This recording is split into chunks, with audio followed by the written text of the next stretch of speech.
तिनसुकिया जिले के माकुम गंगाबाड़ी स्थित केशव भाईती सूर्योदय बाल गृह के 7वें स्थापना दिवस का पालन आज विभिन्न कार्यक्रमों के साथ किया गया। कार्यक्रमों की संचालना ननी गोपाल दत्त द्वारा की गई।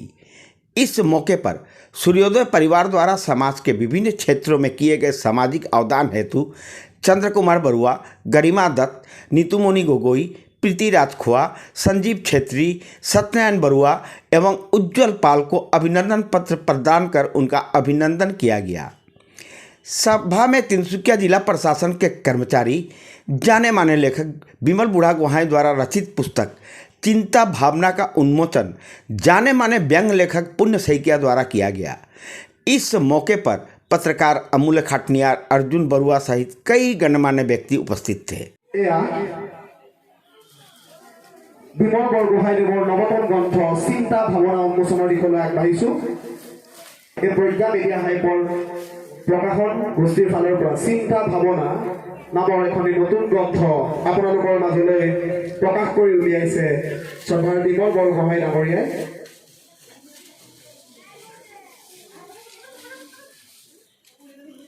কৰ্মময় জীৱনৰ লগতে তেখেতে ব্যস্ততা কৰা জীৱনৰ যে চিন্তা ভাৱনা, এই চিন্তা ভাৱনাক প্ৰতিফলিত কৰিছে গ্ৰন্থখনত। সকলোৱে এটা হাত চাপৰি দিব, ডাঙৰকৈ ভাল লাগিব। মই মনতে ভাবিছিলোঁ বোধহয় মই মোৰ চিনাকি মানুহ ইয়াত বিশেষ লগ নাপাম, নিজকে অকণমান অচিনাকি অনুভৱ এটা হ'ব, এনেধৰণৰ ধাৰণা এটা হৈছিল। কিন্তু ইয়াত সোমাই আহি আৰু এই মঞ্চত হোৱা বিভিন্ন ধৰণৰ অনুষ্ঠানবিলাকৰ দেখি মোৰ মনৰ সেই ধাৰণাটো সমূলি নাইকিয়া হ'ল। ইয়াত সমাজ জীৱনৰ প্ৰায় সকলো ক্ষেত্ৰতে ব্যক্তিসকলৰ সমাৱেশ ঘটিছে।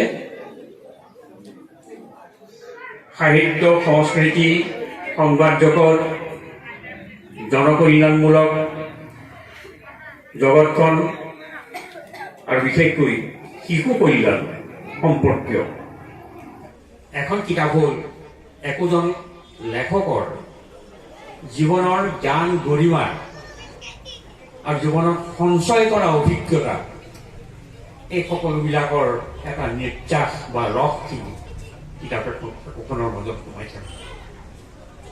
আৰু বিশেষকৈ বিমল বৰগোহাঁইদেৱৰ এই গ্ৰন্থখনৰ বিষয়ে আৰু এটা কথা ক'ব লাগিব যে গ্ৰন্থখনৰ নামটোৱেই হ'ল চিন্তা ভাৱনা।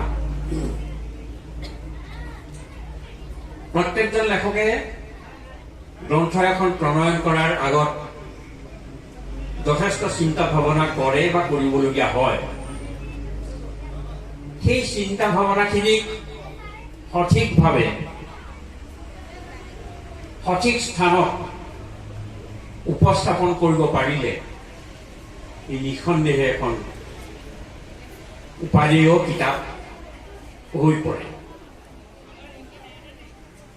বিমল বৰগোহাঁই মোৰ ভাইটিৰ নিচিনা।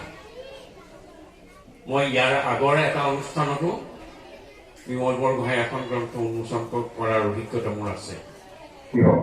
মই তিনিচুকীয়াৰ পৰা অন্য ঠাইৰ পৰা ভাবিছিলোঁ, কিন্তু অখিলে পৰিণৰ পৰা কৈ আছে যে 18 তাৰিখে এই অনুষ্ঠানটো হ'ব। মই অনুষ্ঠানটিৰ লগত সংগতি ৰাখি এই আজি ইয়াতে কৰিবলৈ সিদ্ধান্ত লৈছিলোঁ। কাৰণ শিশুসকলৰ আমাৰ ইয়াত যিখিনি শিশু আছে, ইয়াত থকা শিশুসকলে পঢ়া শুনা কৰি ইয়াৰ পৰা বহুত আগুৱাই গৈছে।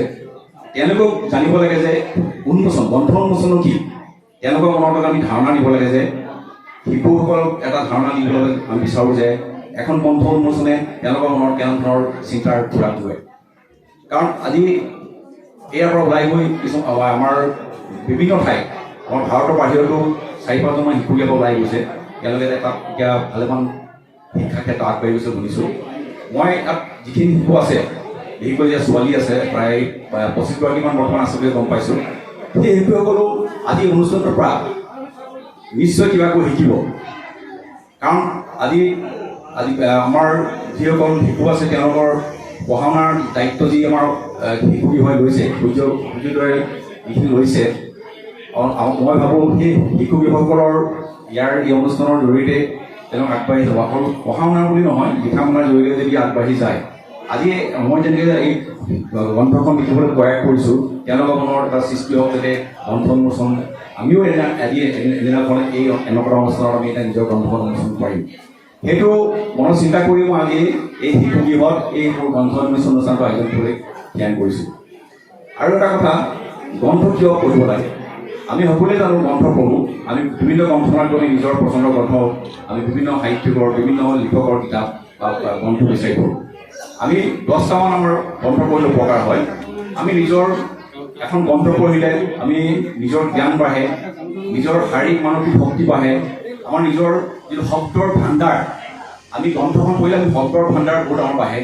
আমাৰ ষ্ট্ৰেছ, আমাৰ মানসিক চাপ হয়, আমি বিভিন্ন কাম কৰোঁ, দৈনন্দিন কাম কৰোঁ, আমাৰ বহুত মানসিক ষ্ট্ৰেছ হয়। আমি নিজৰ ষ্ট্ৰেছবোৰ আমি কিতাপখন এখন পঢ়াৰ লগে লগে আমি কিতাপখনৰ পৰা বহুত কথা আয়ত্ব কৰা বহুত কিছুমান দুখবোৰ পাহৰি যাওঁ। গতিকে আমি সকলোৱে গ্ৰন্থ পঢ়িব লাগে। গ্ৰন্থ পঢ়াৰ আৰু ভালেমান কিয় মই কেইটামান কথা 10-15টামান কাৰক আছে, আমি গোটেইখিনি ক'ব নাযাওঁ। আমাৰ আগৰ প্ৰাক্তন আমাৰ বৰ্তমানৰ তেখেত মৃত ডক্টৰ APJ আব্দুল কালাম তেখেতে কৈছিলে, আমি জানো তেখেতৰ এটা কোটেশ্যন আছিলে যে one best book is equal to 100 good friends, and one best friend is equal to a library. গতিকে এখন গ্ৰন্থৰ কিমান গুৰুত্ব, এখন গ্ৰন্থই কেনেকৈ এখন সমাজত গুৰুত্ব প্ৰদান কৰে বা কেনেকুৱা ধৰণৰ সৃষ্টি কৰে মানুহৰ মনত, সেইটো আমি গ্ৰন্থ পঢ়িলে গম পোৱা যায়। আজি আমাৰ সূৰ্যোদয় যিটো মানে কেশৱ ভাইটি সূৰ্যোদয় শিশু গৃহ, ইয়াৰ আজি 7ম বৰ্ষত ভৰি দিছেহি। আমাৰ শিশুসকলৰ যিটো নিৰাপত্তা বা কেনেকুৱা ধৰণৰ আমি ইয়াত কাম কৰোঁ সেই সম্পৰ্কত আমি ৰাইজক অৱগত কৰোঁ। আৰু ইয়াত যি শিশু গৃহৰ যিখিনি কাম কাজ আজি পৰিচালনা কৰিবৰ কাৰণে আমাৰ এই 7ম বৰ্ষটোকো উদযাপন কৰা হয়। আজি লগতে এখন বিমল বৰগোহাঁইদেৱৰ এখন গ্ৰন্থ উন্মোচন কৰা হৈছে। আৰু আমি কেইবাজনো বিশিষ্ট ব্যক্তিক, সমাজৰ বিভিন্ন কামত যি অৰিহণা আগবঢ়োৱা ব্যক্তিক আমি সূৰ্যোদয় শিশু গৃহৰ তৰফৰ পৰা সম্বৰ্ধনা জ্ঞাপন কৰিছোঁ। Adarsh Travels, Tinsukia.